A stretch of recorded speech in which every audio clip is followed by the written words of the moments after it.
Aquí hay algunos textos inéditos para empezar, todos muy breves. El primero es más bien tosudo, porque se llama No, No y No. En fin, para volver a los textos, aquí hay un inédito. Se llama Abra palabra.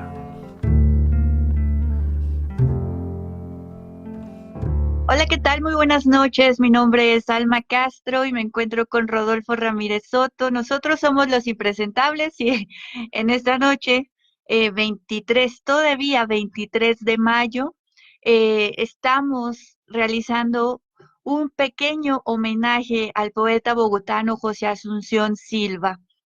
Eh, ¿Por qué quisimos hacer este pequeño homenaje en esta noche?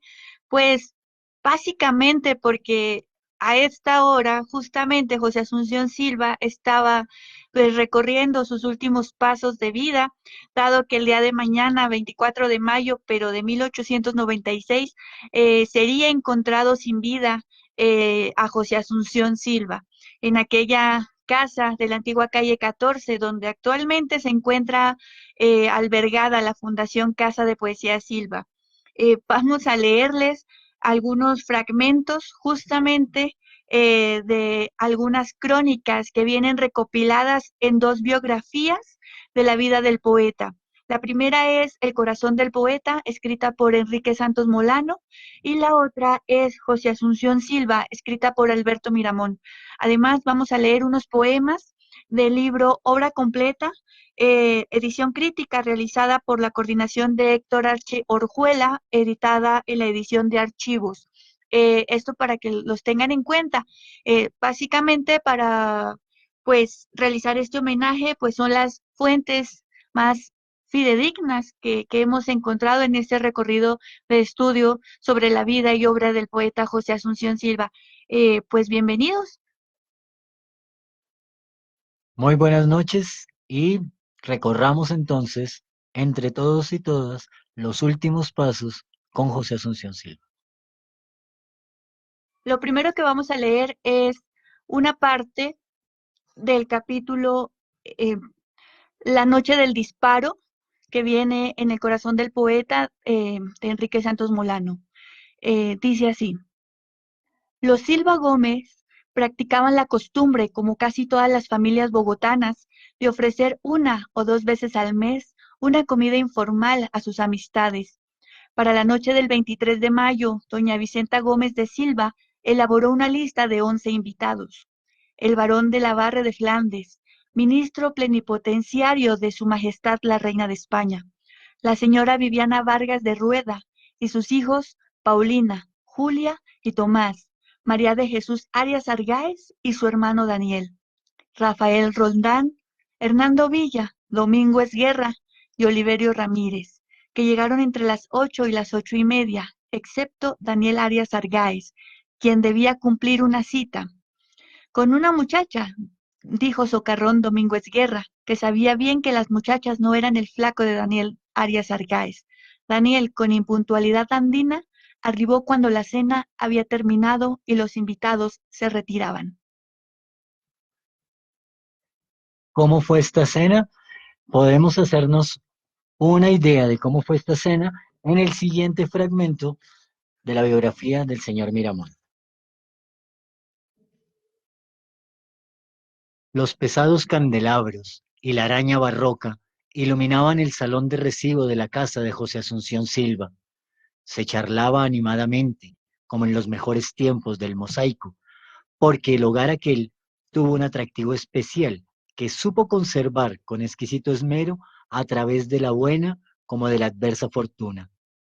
Si los reveses ensombrecieron el espíritu y quebrantaron la voluntad del hombre de la casa, no fueron bastantes a apagar en las dos mujeres ni el valor, ni la fe, ni la esperanza. Y fue su casa, como avenida de remota cepa andaluza llena de pájaros y flores, asilo de confidencia, lugar preferido de reuniones. Nadie logró sorprender nada extraño o de impropio en el jefe de la casa durante las 3 o 4 horas que duró la reunión. La misma distinción de maneras de siempre, el mismo genio cáustico y la variada pirotecnia verbal. Llegada la hora de tomar el refresco, trasladóse la concurrencia al comedor principal. José Asunción fue el último en ocupar su puesto, y como alguna persona observase que eran 13 los comensales allí reunidos, levantóse rápidamente y al desistir de permanecer en la mesa, hizo terminante declaración de que no quería para los invitados ni para sí mismo el pavoroso sino que, en concepto de muchos, se cierne sobre las cabezas de cuantos tienen la osadía de desafiar los furores del pavoroso y cabalístico número. Era muy cerca de la medianoche cuando se despidieron los invitados. Con una lámpara en la mano, el poeta les acompañó hasta el portón. El fulgor de la lámpara iluminaba de lleno su rostro, produciendo, según dice el doctor Aries Argáez, uno de esos efectos de luz tan admirados en los lienzos inmortales de Rembrandt. Cuando el último visitante se perdió en las sombras de la calle, cerró Silva con calma imperturbable la puerta y se entró a su alcoba, con igual impasibilidad, con los movimientos casi mecánicos que la rutina impone, se aligeró la americana del chaleco y la camisa, y conservando el pantalón negro a finas rayas carmelitas y los calcetines de seda, de moda entre los dandis de la época, y los zapatos de charol, se metió rápidamente en la cama. A continuación vamos a leer algunas de las crónicas que quedaron registradas, que fueron escritas por uno de los participantes en esta tertulia cena que se realizó en la casa de los Silva Gómez. La primera que vamos a leer, pues las 4 vienen en El corazón del poeta de Enrique Santos Molano, y la primera que les voy a leer es la versión de Hernando Villa, de estas últimas horas, de estos últimos momentos de la vida de José Asunción Silva. Dice así: cuando vino de Caracas, estableció una fábrica de baldocines, que la falta de dinero le imposibilitó adelantar, y eso afectó mucho a José, quien no gustaba de su segundo nombre de Asunción, que decía era de mujer, y que solo usó en sus primeros años. Semanas después de la supuesta promesa de Silva a Villa de reconstruir de sobremesa. Esto es, entre comillas, del biógrafo, cierra comillas. Me invitó a tomar el té en su casa para leerme la novela, en la pieza en que murió. Pocas horas después, interrumpimos la lectura cuando nos llamaron a tomar el té y nos sentamos a la mesa. Al ir a sentarse, José vi que contó con los ojos y se retiró a tomar el té sobre las rodillas, porque éramos 13. La madre de Tomás, que vio la actitud de José, dijo a Tomás que que era el más joven, debía tomar el té en una mesa aparte, para que José se sentara con nosotros, y acercó su asiento a mi lado. Volvimos a continuar la lectura, que terminó cerca a la 1 de la mañana, y José, con un candelabro de plata en que había 2 espermas, salió conmigo hasta la puerta, y al despedirme le dije: te espero mañana a comer en casa. A lo cual repuso: esas comidas allá son complicadísimas, y por estar delicado de salud no puedo aceptarte, pero sí voy por la noche a tomar el té. Le repuse: déjate de esa vida, vive como vivimos todos, sin tanto refinamiento, pues si sigues así, acabas por darte un balazo. ¿Suicidado yo? ¡Qué bonito!, me dijo riéndose, y salí. A continuación, les comparto la versión de esa cena del señor Domingo Esguerra. En primer lugar, no fue una comida, como se ha dicho, sino un refresco. La comida era entre las 5 y las 6 de la tarde, como en la colonia, y los recibos entre 8 y 11 o 12 de la noche. La madre de Silva invitó a un refresco a las siguientes personas, 13 en total. Con José Asunción y Julia se completaban 14 invitados. Estos llegaron entre 8 y 8:30, con excepción de Daniel Argáez, quien se presentó después de servido el refrigerio. Sirvieron té, chocolate, bizcochos, dulces hechos de paso por una cocinera francesa que tenían los Silvas. Por la demora de Daniel Arias, el refrigerio que debía servirse a las 10 de la noche se aplazó hasta las 10:30, y al sentarse a la mesa los invitados, el ministro de España observó que eran 13, el número de las supersticiones.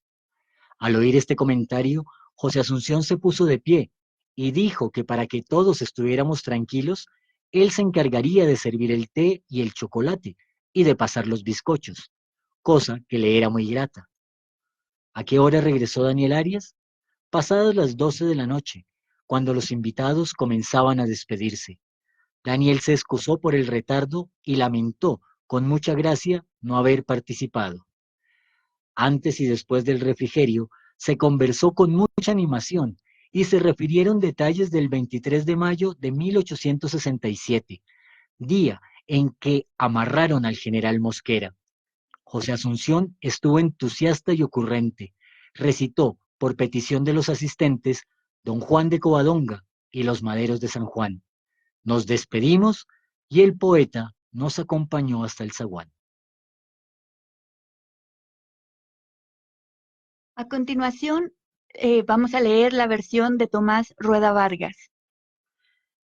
Nada extraño pude observar en las palabras ni en la actitud de Silva durante las 3 o 4 horas que duró la reunión.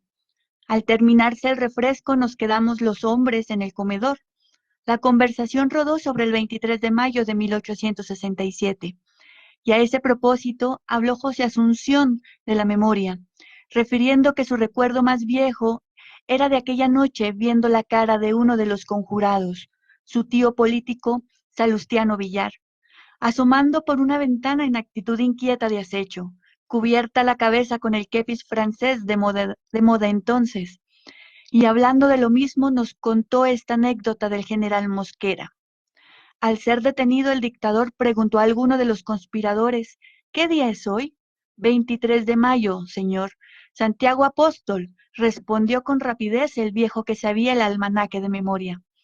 Era muy cerca de la medianoche cuando uno a uno salimos de la casa, los 10 visitantes allí reunidos, mientras José con la lámpara en la mano nos alumbraba el zaguán. Yo fui el penúltimo en salir. Me despidió en el mismo tono cariñoso que le era peculiar. Detrás de mí quedó Hernando Villa, conversando algunos minutos con él.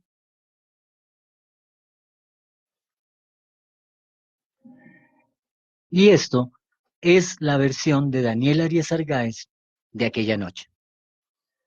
Llegada la hora de tomar el té, trasladóse la concurrencia al comedor principal, y allí, ajenos a toda ceremonia, se fueron colocando todos caprichosamente en torno de la mesa señorial, siempre hospitalaria. En tal ocasión, tomaron asiento todos los invitados. José Asunción Silva fue el último en ocupar un puesto, y como alguna persona observase que eran 13 los comensales allí reunidos, levantóse rápidamente y, al desistir de permanecer en la mesa, hizo terminante declaración de que no quería para los invitados, ni para sí mismo, el pavoroso sino que, en concepto de muchos, se cierne sobre las cabezas de cuantos tienen la osadía de desafiar los furores del pavoroso y cabalístico número 13. Tras de 2 o 3 frases chispeantes, alusivas a las gentes supersticiosas que a la vez hicieron reír y pensar, retiróse Silva a su habitación, que era la pieza contigua al comedor. La misma pieza en donde pocas horas antes después lo vi solemnemente bello, pálido como una estatua de mármol. Se sabe de manera auténtica que José Asunción estuvo paseándose en la oscuridad de su estancia, hasta la cual llegaban los ecos de la bulliciosa charla que se sostenía en el vecino comedor. ¿En qué pensaba el inimitable esteta? ¿Qué género de reflexiones asaltaron ese cerebro poderoso en tan extraños momentos? La rara circunstancia de haber sido quien completó en la mesa el fatal número 13 aportaría mayor amargura a su espíritu conturbado. ¿Tendría ya tomada la terrible determinación? ¿El fatum de los antiguos habría ya pronunciado su inapelable sentencia? Nada responde a tan inquietantes cuestiones. En vano se trataría de descifrar lo inescrutable. Consta tan solo que una vez terminado el refrigerio, Silva regresó a la sala al lado de sus amigos y se mostró contento y decidor hasta el momento en que lo hemos visto despidiéndoles en la puerta de su mansión. Eran las 11 de la noche. El dueño de casa, culto y refinado como de costumbre, estaba de pie bajo el dintel de la puerta. En la mano izquierda sostenía el pequeño fanal de que ya se ha hecho mención. La gente salía en medio de una animada conversación. En los momentos de aproximarme al lugar en que se verificaba la amena reunión en que se me esperaba, pude observar que se efectuaba el desfile de los contertulios, y solo tuve el tiempo preciso para saludar a Silva y presentarle excusas por mi involuntaria impuntualidad. El autor del nocturno residía en la casa marcada con el fatídico número 13 de la calle 14. Cuando llegué a la esquina en que se cruza dicha calle con la carrera cuarta, torné instintivamente la vista hacia atrás y contemplé por última vez la aristocrática y fina silueta del incomparable orfebre. El fulgor del candelero hería de lleno el rostro escultural de Silva y, al desgarrar las sombras de la noche, producía uno de aquellos efectos de luz tan admirados en los cuadros inmortales de Rembrandt. Un caballero que yo veía de espaldas y que llevaba sombrero de copa alta y largo sobre todo con esclavina, conversaba en la puerta con el dueño de casa. Más tarde comprendí que el personaje en cuestión era el doctor Hernando Villa. Este, el último en salir de todos los visitantes, por habérsele presentado algún pequeño motivo de retardo, departió algunos momentos con el que pocas horas después debería abandonar trágica y voluntariamente el mundo de los vivos. Tocóle a Villa el honor de estrechar por la vez póstrera esa mano imperial que había trazado las mejores páginas de nuestra literatura contemporánea. Estas fueron algunas de las versiones sobre los últimos momentos, las últimas horas de José Asunción Silva. Las pueden leer en la biografía El corazón del poeta, escrita por Enrique Santos Molano. Y como ahí mencionan, vamos a leer los dos poemas que leyó en vida el poeta José Asunción Silva. El primero es Don Juan de Covadonga.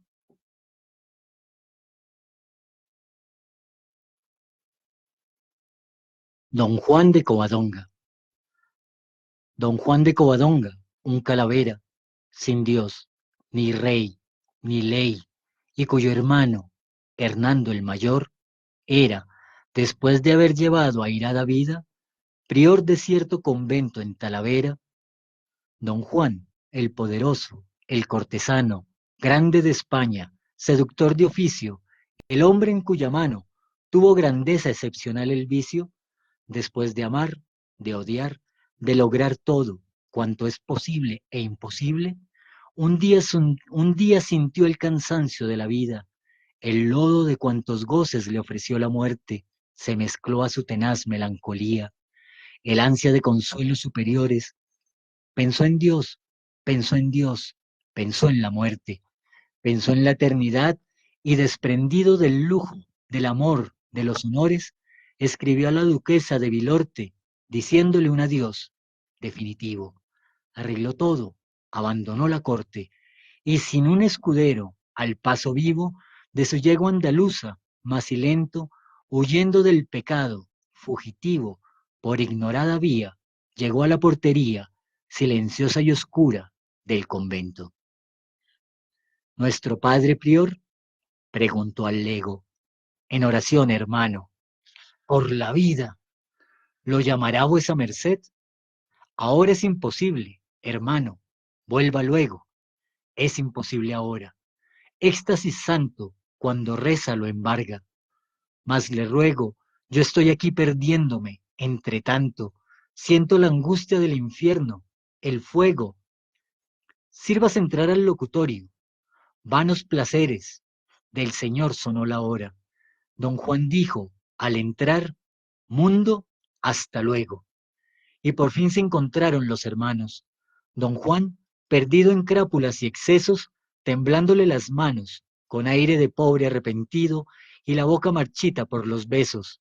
Y Hernando, el prior, brillándole en los ojos el fuego juvenil siempre encendido, y suaves y rojos los labios por las santas oraciones y el olvido del mundo y sus pasiones.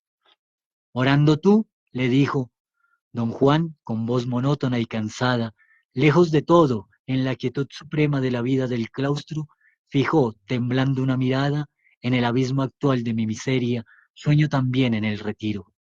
¿Cómo? Interrumpió el prior. La cosa es seria. ¿Te arruinaste por fin? La de Vilorte, la archiduquesa de cabellos rubios, la dama más airosa de la corte, la rival de la reina en el donaire. ¿Aún de sus besos guardas los efluvios? ¿Qué pasa por allá? Si traes un aire.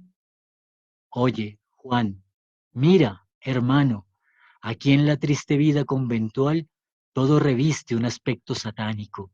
Mis horas tienen angustias indecibles. Mira, un enjambre de formas tentadoras entre mi celda por la noche gira y huye. De la oración con los empeños lo disipo por fin.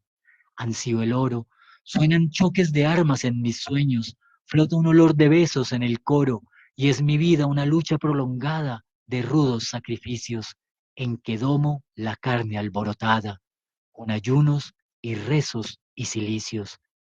Y yo llegué al convento, pobre loco, triste y arrepentido, soñando en fin en descansar un poco y en ansiedades místicas perdido. Pero dime, ¿a qué vienes?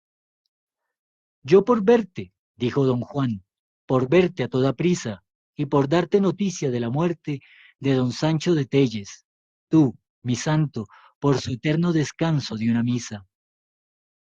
Y al salir por el negro camposanto, en que el convento oscuro se prolonga, ansiando la quietud de los que fueron, por la primera vez se humedecieron los ojos de don Juan de Covadonga. El siguiente poema es Los Maderos de San Juan. Este poema José Asunción Silva lo escribió en 1892. Lo hizo en homenaje a su abuela que acababa de fallecer. Los Maderos de San Juan. Acerrín, acerrán, los maderos de San Juan. Piden queso, piden pan. Los de Roque, alfandoque. Los de Rique, alfeñique. Los de Triqui, triqui, tran. Y en las rodillas duras y firmes de la abuela, con movimiento rítmico se balancea el niño. Y ambos agitados y trémulos están. La abuela se sonríe con maternal cariño, mas cruza por su espíritu como un temor extraño, por lo que en lo futuro, de angustia y desengaño, los días ignorados del nieto guardarán. Los maderos de San Juan piden queso, piden pan, triqui, triqui, tran. Esas arrugas hondas recuerdan una historia de sufrimientos largos y silenciosa angustia, y sus cabellos blancos como la nieve están. De un gran dolor el sello marcó la frente mustia, y con sus ojos turbios espejos que empañaron los años y que a tiempos las formas reflejaron, de cosas y de seres que nunca volverán, los de Roque, Alfandoque, Triqui, Triqui, Tran. Mañana cuando duerma la anciana, yerta y muda, lejos del mundo vivo, bajo la oscura tierra, donde otros, en la sombra, desde hace tiempo están. Del nieto a la memoria, con grave son que encierra todo el poema triste de la remota infancia, cruzando por las sombras del tiempo y la distancia, de aquella voz querida las notas vibrarán. Los de Rique, alfeñique, triqui, triqui, triquitrán. Y en tanto en las rodillas cansadas de la abuela, con movimiento rítmico se balancea el niño, y ambos conmovidos y trémulos están. La abuela se sonríe con maternal cariño, mas cruza por su espíritu como un temor extraño, por lo que en lo futuro de angustia y desengaño, los días ignorados del nieto guardarán. Acerrín, acerrán, los maderos de San Juan, piden queso, piden pan, los de Roque, alfandoque, los de Rique, alfeñique, triqui, triqui, triquitrán, triqui, triqui, triquitrán. Y estos fueron los dos últimos poemas que leyó en vida el poeta José Asunción Silva. Confiamos que todo nos haya salido bien. Muchas gracias por acompañarnos a recorrer, al igual que Silva, estos últimos pasos que seguramente a estas horas, hace 124 años, estaba dando José Asunción Silva, minutos antes u horas antes de aparecer muerto en su casa, mañana domingo, en la mañana. También muchísimas gracias. Esto también fue un pequeño abrebocas. Pues la idea es volver a retomar ese espacio radiofónico. Pues va a ser una pequeña fusión entre estos dos proyectos, No Me Hallo, Revista Radiofónica y Los Impresentables Radio. Muchísimas gracias. Aquí hay algunos textos inéditos para empezar, todos muy breves. El primero es más bien tosudo, porque se llama No, No y No. En fin, para volver a los textos, aquí hay un inédito. Se llama Abra palabra.